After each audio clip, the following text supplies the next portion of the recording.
So I wanted to start by defining the students who are taking this class. It's kind of a unique student population. They're all in our campus-wide honors program. And so these students have a few characteristics that might make them different than our general student population. They're really ready to be engaged already when they walk into the room. They're highly motivated by grades. Grades matter a lot to them. They're all taking too many units and trying to do too many things. So they almost invariably get burned out by the end of the quarter. They have to balance a lot of competing commitments. They're sort of like how faculty members are always responding to a crisis. That is also their lifestyle with too much to do. They're generally expert learners, so they handle flipping and they also deal with my mistakes rather well when I try new things. They're usually pretty adaptable. They are used to getting good grades, and so I take that into account. They don't have to take the honors course if they're not in the campus-wide honors program, but some students do. So I want to make sure that they get recognized with the kind of grade they would get in the regular class. And also these students tend to come in being very competitive.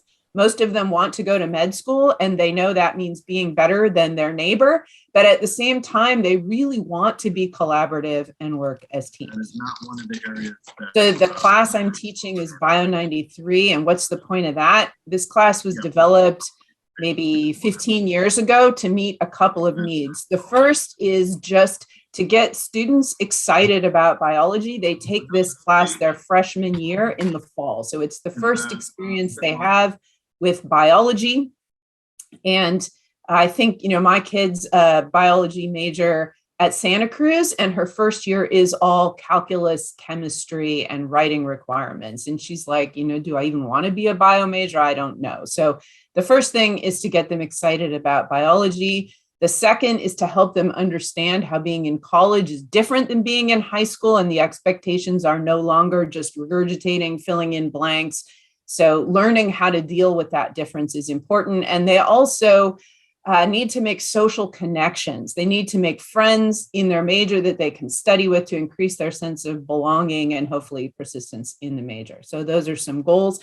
How is the honors section different than the regular section? Well, one nice thing is I can work at a higher Bloom's level. So pretty much every question I ask them is analysis, synthesis, doing higher level things. It's a small class, which the honors students are sort of tempted to UCI with, and they get to know a professor and a TA well. So hopefully we can serve as role models for them.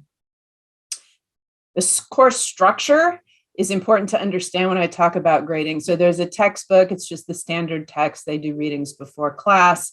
They have an option. Well, they need to do mastering biology, which is just kind of the low level. Did I understand what's going on? They get graded mostly for doing it. There's an asynchronous lecture. So the silver lining of COVID was I was forced to record versions of all of my lectures. So I retained those when we went in person, and it just assisted me in flipping the class. There's a pre-class quiz that's not graded. I need to revise how that works, but it's on the asynchronous lectures to get them thinking about learning objectives. Then they come to class, and in class, there's really not any lecturing. It's pretty much all active learning and them working in groups. And then the exams, because it's a small class, are different than what I used to give in the big class. There's generally maybe 80 students in this class. So it's an entirely short answer exam. There's 10 to 15 questions. A lot of times they don't even have a correct answer. It's just tell me something that makes sense, defend your argument. They often analyze data. And the key thing about these exams that I did in the last couple of years was I made them collaborative. So they have 3 days to do them, and they can work in teams, and they're also open resource. So there's no bounds. They can use whatever they want. They can talk to anyone except me, because I wrote the exam, about the answers, and they just have to write their answer in their own words. Nothing else is really cheating. So the other thing is that this is designed to sort of increase their willingness to take risks. If you get 80% of the points, you get an A. In general, most of the students get an A or an A minus. I do generally give some Bs, but for the most part, I don't spread the grades. I don't think that serves a purpose. So I was trying to decide, what do I do? And I listened to all the workshops and I talked with my mentor, Will, which was super helpful. And I came to the conclusion after several hours of trying to force a square peg in a round hole that I wasn't going to be able to do specs grading. And there were a couple of reasons for this. So one was I have too many learning objectives. There's 6 to 8 per lecture. There's 20 class sections. It's too many to keep track of. I spent some time trying to condense it down to maybe 30 learning objectives, and it just wasn't working for me. So I stopped.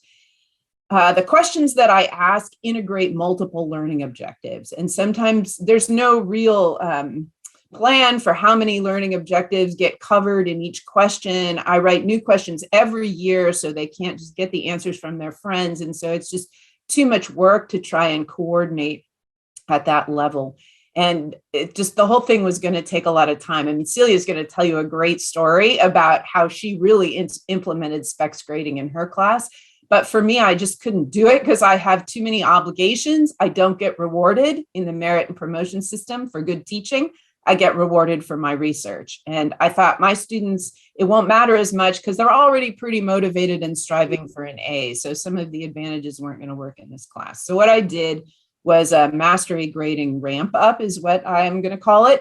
So I started, for the first time, I explained to the students what a growth mindset was. And I talked about this for a little while to try and get them thinking the right way about what I wanted them to do in this class and the power of failure. Then I explained mastery grading and why I was going to torture them this way. And then I started with an exam that was the old format, which was partial credit. And this was to kind of get them used to, this is how hard the exams are going to be. This is how you're going to work together. You'll get some credit if you do an okay job. And then I started the mastery grading. So the first exam was 15 questions, I think, and they got to do 5 over again, revise and resubmit for full credit. Exam 3, they could revise and resubmit 5, but they only got half credit for the revisions. And then the final exam, of course, there was no time for revisions. So that was full mastery grading. It's right or it's wrong. And so my question, is it worth it? This is the question I ask them. Every year I give my students a survey that I've designed in my class that's given anonymously because I don't find our evaluations particularly useful, the campus level ones. So this is the question I asked. I told them what mastery grading is and why I did it. And then I asked them, do you think partial credit or mastery grading did the best job encouraging you to learn the material? And I was pleased that 85% of the students said mastery grading encouraged them to learn more than partial credit. And a lot of them said this grudgingly. They're like, look, I don't like it, but if I think about it, yeah, it was better. It made me do the right things as a student. And I think that's important to ask them to reflect because they didn't like it. It made them feel kind of angry. But when they sat down and thought about it, they're like, okay, yeah, it was the right thing to do. And you did good parenting by teaching me that way. I also asked them questions on a Likert scale about which parts, components of the class helped them learn the most. And they said mastery grading actually came out at the top. They really liked that. And they really liked the exams. I've gotten this feedback since I started giving collaborative exams. They really say these exams help them learn. And they really say that the favorite thing in the class is the exams, which is pretty wacko. So I think collaborative exams are a big bonus. So the quick SWOT analysis here is they said mastery grading motivated them to do their best and learn. The weakness was I spent more time grading, particularly when it was high stakes, right or wrong, because I felt guilty. Like, should I really give them a 0 for this? You know, what can I do here? So I did spend more time on it. I think some of the students indicated they felt discouraged, stressed, or intimidated. This was a minority. Students don't really like it. So I think it's important to talk to them about why you're doing it, maybe more than once. And I think a real opportunity here is to do more about the growth mindset. I actually am reading this book about the growth mindset. It has a section on incorporating it into your teaching. So I plan to do that.